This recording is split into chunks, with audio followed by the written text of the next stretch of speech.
வவுனியா மாவட்ட செயலகத்துக்கு முன்பாக உள்ள பண்டாரவன்னியன் சிலைக்கு அஞ்சலி செலுத்தியதன் பின்னர் சுயேட்சை ஜனாதிபதி வேட்பாளர் அரியநேத்திரன் தேர்தல் பிரசாரத்தில் ஈடுபட்டார்.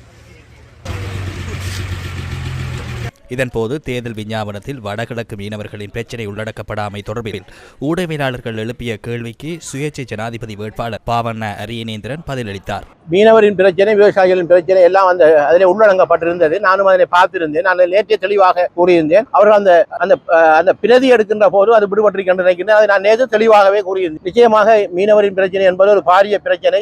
நாங்கள் இந்தியாவை பாய்த்துக் கொண்டு இந்த விடயங்களை நாங்கள் செய்யவில்லை. இந்தியாவை அணைத்துக் கொண்டு எங்கள் மீனவரின் உரிமைகளை பாதுகாக்க வேண்டும் என்பதை நாங்கள் உறுதியாக இருக்கின்றோம். நாங்கள் அல்ல, இந்த கட்டமைப்பு உறுதியாக இருக்கின்றது. நிச்சயமாக அதுக்கான விடயங்களை நாங்கள் சேர்த்துக் கொள்வோம். இதேவேளை தமிழ் தேசிய பொது கட்டமைப்பின் சுயேட்சை ஜனாதிபதி வேட்பாளர் பாக்கிய செல்வம் அரியநேத்திரனுக்கு ஆதரவு கோரும் மக்கள் சந்திப்பு மட்டக்களப்பு சின்னத்திட்டுமுனை பகுதியில் இன்று நடைபெற்றது.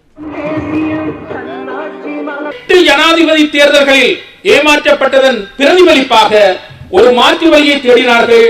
இந்த சிவில் கட்டமைப்பினர் 83 சிவில் கட்டமைப்பினர் புத்திஜீவிகள் இருக்கின்றார்கள், பல்கலைக்கழக சமூகம் இருக்கின்றது, மத பெரியார்கள் இருக்கின்றார்கள், ஊடகவியலாளர்கள் இருக்கின்றார்கள், சமூக செயல்பாட்டாளர்கள் இருக்கின்றார்கள். எல்லோரும் இணைந்துதான் ஒரு முடிவை எடுத்தார்கள், ஒரு பொது வேட்பாளரை நிறுத்த வேண்டும் என்று. அதன் காரணமாகத்தான் எங்களுடைய அண்ணன் அரியநேத்திரன் அவர்கள் நிறுத்தப்பட்டிருக்கின்றார். இவரை யாரும் தெரியாது என்று சொல்ல முடியாது, இவரை தெரியுமா என்று நாங்கள் கேட்கவும் முடியாது.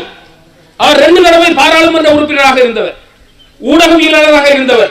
அது மட்டுமல்ல, தமிழ் தேசிய கூட்டமைப்பை உருவாக்குகின்ற அந்த பேச்சுவார்த்தையிலும் கூட கலந்து கொண்டவர். அவர் வடக்கு கிழக்கில் பிறந்தவர், வடக்கு கிழக்கை விட்டு விலகாமல் இங்கே வாழ்ந்தவர். அவரை யாரும் தெரியாது என்று சொல்ல முடியாது, தெரியாது என்று பூச்சாண்டி காட்டவும் முடியாது. ஆகவே இந்த மண்ணை விட்டு அகலாமல் வடக்கு கிழக்கு யுத்தம் நடைபெறுகின்ற காலம் எல்லாம் மண்ணோடு மண்ணாக வாழ்ந்தவர். அவரை தெரியாது, புரியாது, அறியாது என்று கூற முடியாது. ஆகவே தெரிந்த ஒரு மனிதர் நிறுத்தப்பட்டிருக்கிறார்.